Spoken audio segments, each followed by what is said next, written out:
Rovsco DVU 400-17 Owner's Manual for the DVR.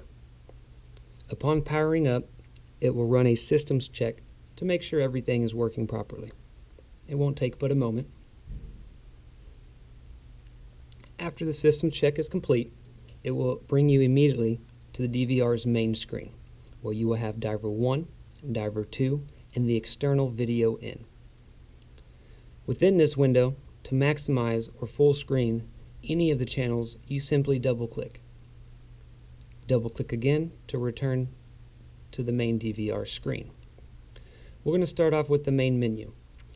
First, you will need to bring up the navigation bar. By doing this, you will right-click the mouse anywhere on the screen one time to bring it up at the bottom.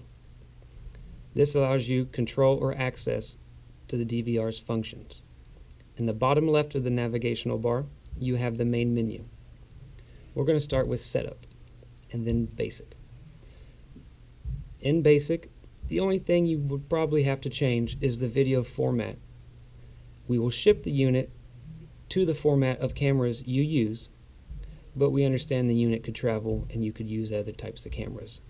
So if you'd like to change that, you simply click in this window, select the format, and then click Apply.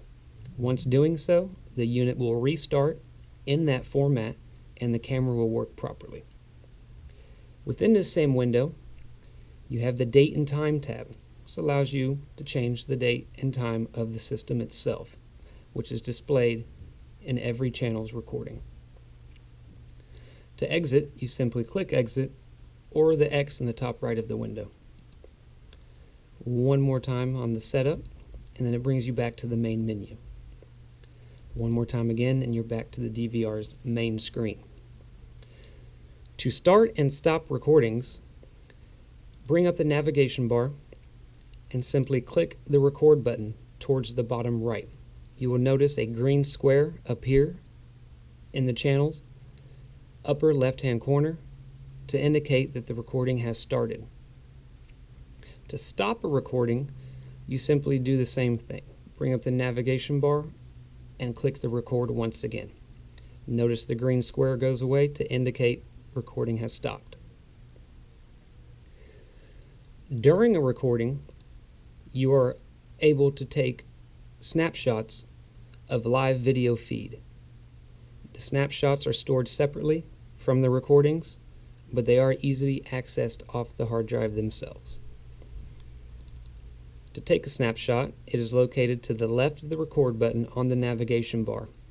Simply click it whenever you desire, and you will notice the green camera symbol above the snapshot button, letting you know it saved that image.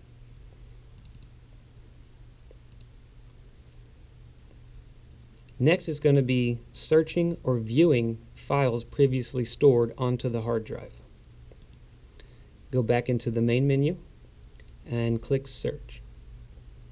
Within this window, you'd want to go over to the File Management tab. Once in this tab, select the year, the month, and then the day. After you've done so, click Search and it'll bring up everything recorded for that day. To the far left is the channel the recording came from, as well as the start and end time. If you'd like to view one of those files, you simply double click on whichever one you would like to view. That will bring you in to the playback mode. Within the playback mode, you'll notice the timeline at the bottom of the screen. This allows you full control of the recording. Everything from pause, rewind, and play. You also are able to drag the cursor on the timeline itself for faster navigation of the recording. To get out of the recording, you click the X on the timeline towards the upper right hand side. This will take you to your previous file management search screen, where you can also go to the Image tab if you would like to locate any snapshots stored onto the hard drive. Very similar to the recordings themselves, you want to select the start and end time and then click search. Once doing so, it will display a preview of the image where you can navigate through by simply clicking the left or the right arrows until you get to the one that you would like. We're going to back out of this window and go into the backup portion. To back up files onto a USB drive, you'll select the start day, the end day, as well as time, which channels you would like to search for, and then simply hit search.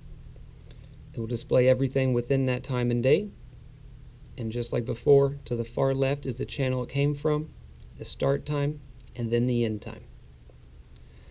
You can select individual ones by unchecking the boxes to the far left, or you could back up all of them at once if you would like. After selecting the files you want, simply click Backup, and it will take you to the actual backup itself.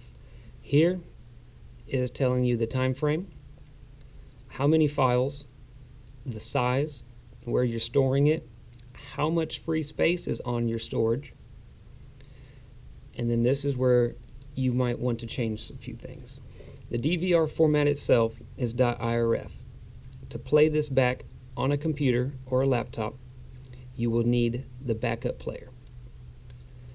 The easy way is select AVI format, which is compatible to any Windows Media Player type program. Doing so, you do not need the backup player. Once you have made your selections, click Start, and you will notice the progression bar down at the bottom. Do not remove the USB until it is 100% and it indicates backup is complete. This will take as long as how many files you are backing up and the actual size of them.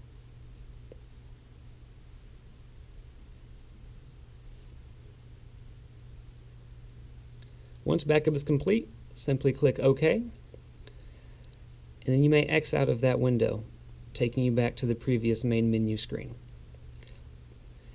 X out of the main menu, and you back to the DVR's main screen. A quicker way to access your most recent recording is to go into the navigation bar, and in the bottom, towards the bottom right of it, you will click the play button. This will take you to your most recent recording on the hard drive. That same timeline appears, giving you full control of that recording. Simply click X to escape out of playback mode and return to the DVR's main screen.